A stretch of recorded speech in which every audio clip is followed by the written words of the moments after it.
Okay. Hey guys, welcome back to और एक नए वीडियो में आपका स्वागत है।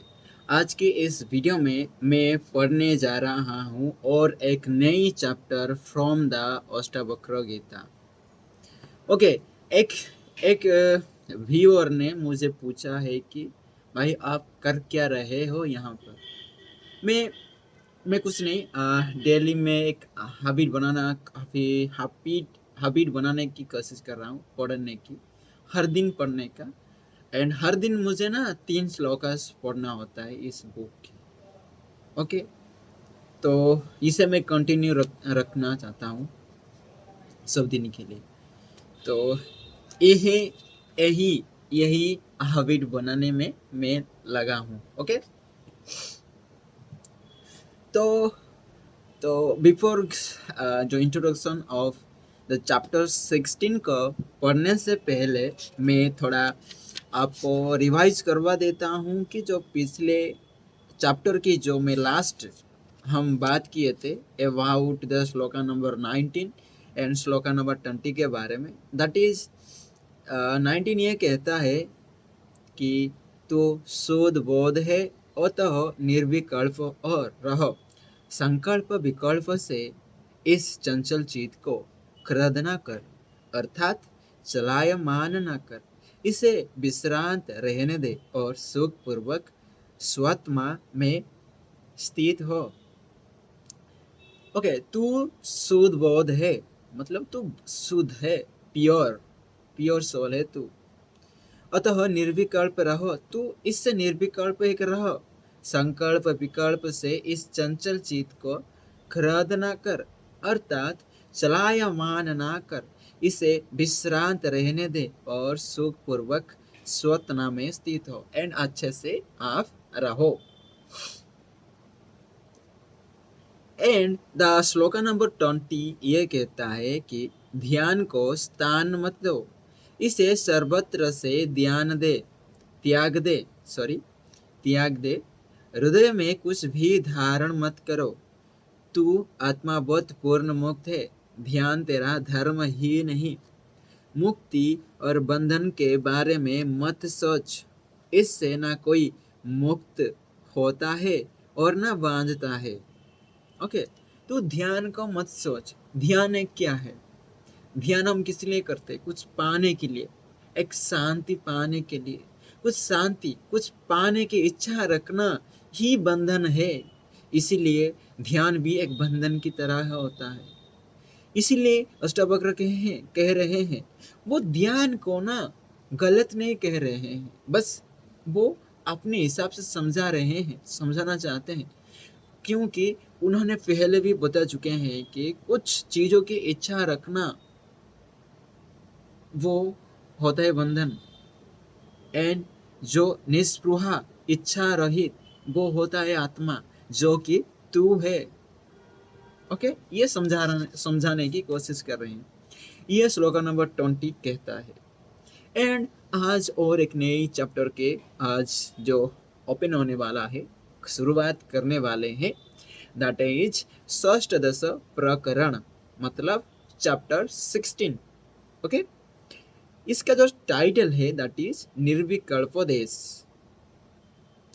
तो इसके बारे में कुछ आइडिया जानने पाने के लिए हम थोड़ा फाइंड आउट करने वाले हैं तो इसमें क्या है। तो चलिए शुरू करते हैं without wasting any time. Okay. गुरुदेव ने शिष्यों को सब कुछ विस्मृत कर देने का आदेश दिया है, स्मृतिहीन हो जाने का निर्देश दिया है। स्मृति संसार संस्कार जन्य ज्ञान है। जब संस्कार पड़ता है तो सर्वगुण नहीं होता, उससे केवल एक पक्षियों ज्ञान होता है और उससे पूर्णता का अनुभव नहीं होता। गुरु ज्ञान के प्रत्येक पक्ष को लब्ध कराने का लक्ष्य लेकर चले हैं। उनके विस्मरण का अर्थ है संस्कार रहित हो जाना। संस्कार जब तक रहेंगे तब तक वो तथ्यों को अपने ढंग से देखने को विवश करता रहेगा। जब संसार रहित हो जाएगा तो आशा रहित हो जाएगा। आशा रहित हो जाना ही महर्षि की दृष्टि में प्रसन्नता है। जब तक आशाएं है तब तक बंधन है। जब तक पूर्ण निराशा नहीं हो जाती तब तक भटक भटकना रहेगी।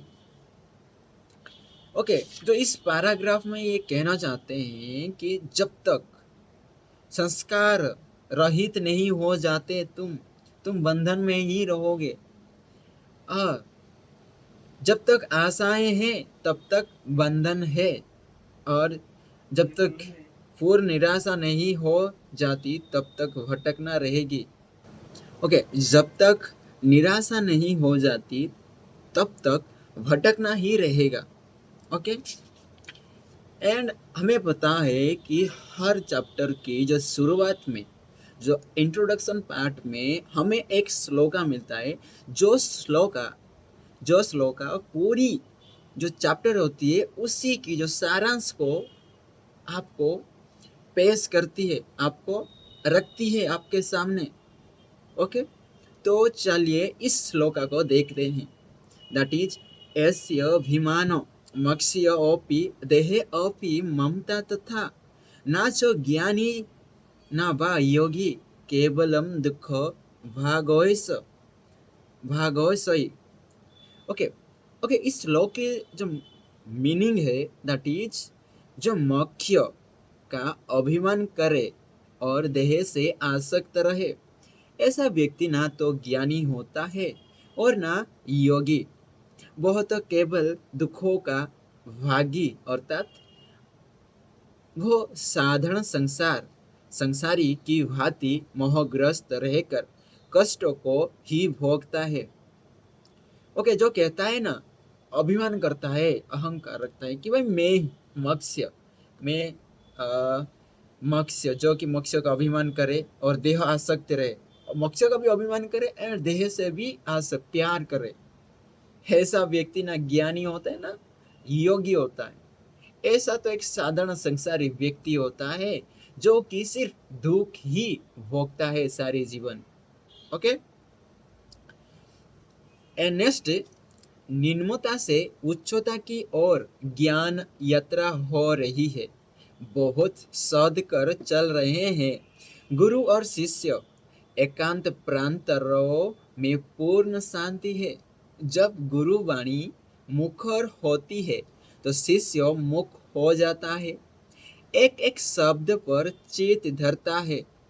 पुनः पूछने की तो आवश्यकता ही नहीं हुई। प्रबल जिज्ञासु है शिष्य। यह जिज्ञासा ही तो थी जिसने अष्टावक्र को भी मुग्ध कर लिया है। उन्हें दुर्लभ शिष्य मिला है, हर प्रकार से दुर्लभ। नरों में श्रेष्ठ क्योंकि सम्राट है। परिपक्वता में श्रेष्ठ क्योंकि अनुभवी वयोवृद्ध है। अविचल श्रोता क्योंकि प्रबल जिज्ञासु है। गुरु भी दुर्लभतम है, ऐसे गुरु भी विरल को ही मिलते हैं। शिष्य समर्पित, गुरु समर्पित, प्रयोजन सिद्ध होने में शंका ही नहीं। अब तक गुरु ने जो ज्ञान दिया शिष्यों ने वह आत्मसात कर लिया। उसे बोध हो गया है। भ्रम भ्रांतियां से मुक्त होकर जनक आत्मलब्ध हो गए। सब आत्मसात कर लिया। आत्मा दर्शन हो गया राजन। गुरुदेव ने पूछा, गुरु कृपा हुई गुरुवर। जनक कृतज्ञता से बोले, सब मस्तिष्क में सहेज लिया है ना राजन, कुछ छूट तो नहीं गया। नहीं गुरुवर, ना कुछ छूटा है ना छूटेगा, सब सुरक्षित है। तत्क्षण विस्मृत कर दो, जो है सब इस प्रकार विस्मृत कर दो जैसे कभी था ही नहीं। विचित्र आदेश है गुरु का, जो ज्ञान दिया उसे निश्चय पूर्वक सहेजने का आदेश दिया था। अब कह रहे हैं विस्मृत कर दो। इस पर भी शिष्य के प्रतिक्रिया ना दी, नेत्र बंद किए और जो मस्तिष्क में था सब विस्मृत कर दिया। अब गुरुदेव कारण बता रहे हैं, न शास्त्र न ग्रंथों आदि के पठन पाठन से, न त्रिदेवों द्वारा दिए गए ज्ञान से, न ध्यान या समाधि समाधि से, न जप तप या यज्ञादि से शांति मिलेगी।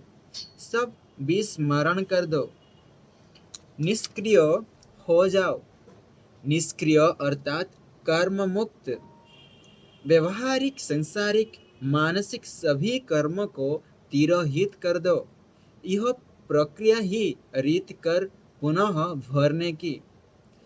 गुरुदेव ने शिष्य को स्मृतिहीन हो जाने का निर्देश दिया है। स्मृति संस्कार जन्य ज्ञान है। जब संस्कार पड़ता है तो सर्वज्ञ नहीं होता, उससे केवल एक पक्षीय ज्ञान होता है और उससे पूर्णता का अनुभव नहीं होता। गुरु ज्ञान के प्रत्येक पक्षियों को लब्ध कराने का लक्ष्य लेकर चले हैं। उनके विस्मरण का अर्थ है संस्कार रहित हो जाना। संस्कार जब तक रहेंगे तब तक बहुत तथ्यों को अपने ढंग से देखने को विवश करता रहेगा। जब संसार संस्कार रहित हो जाएगा तो आशा रहित हो जाएगा।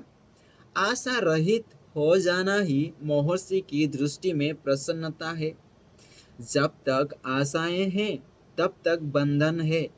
जब तक पूर्ण निराशा नहीं हो जाती तब तक भटकना रहेगी। मरुस्थल में मृग मरीचिका का भाव है।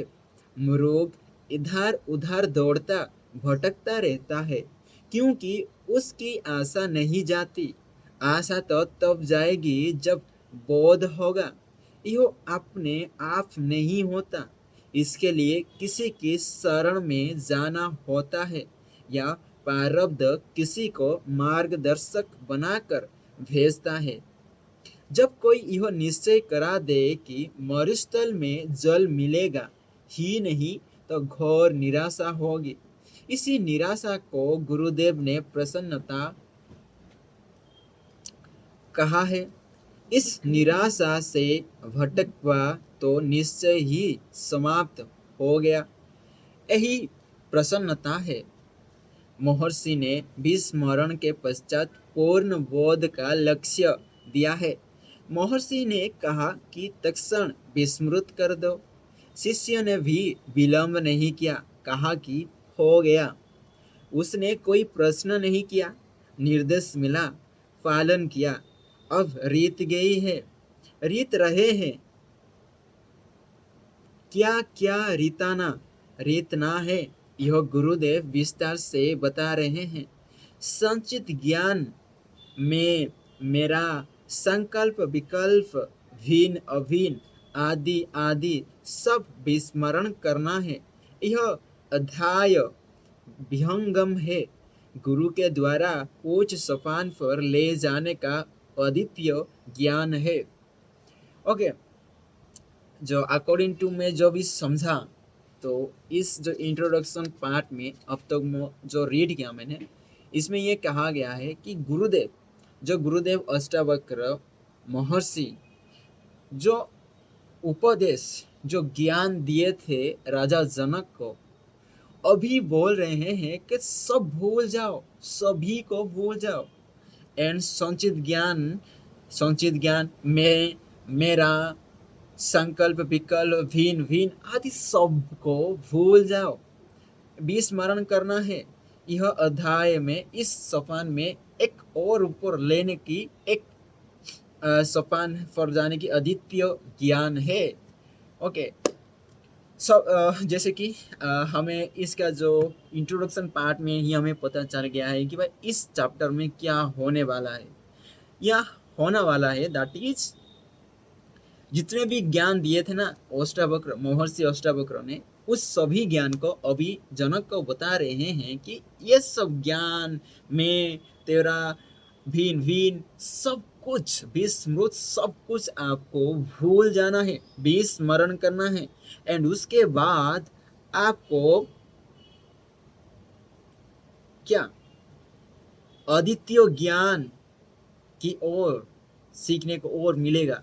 ओके, इस ये सोपान है एंड ये सोपान के बाद अद्वितीय ज्ञान की ओर चलेंगे। ओके, ये था आज के लिए इतना ही इंट्रोडक्शन पार्ट। एंड नेक्स्ट जो वीडियो होने वाला है, जो रीडिंग सेशन होने वाला है, that is on the shlokas of the chapter number 16, shloka number 1, 2 and 3 के बारे में। ओके, तो मिलते हैं, तब तक के लिए बाय। एंड मैं आशा करता हूँ सब अच्छे होंगे। एंड मैं प्रार्थना करता हूँ कृष्णा की, जो कि मेरे दोस्त एंड मेरे सब कुछ हैं। Okay, thank you Krishna for giving a nice and beautiful day, and with ये ब्यूटीफुल जो इंट्रोडक्शन ऑफ द चैप्टर का पढ़ने का मौका मिला है एंड आज का दिन देने के लिए थैंक यू फिर से। Okay, thank you Krishna.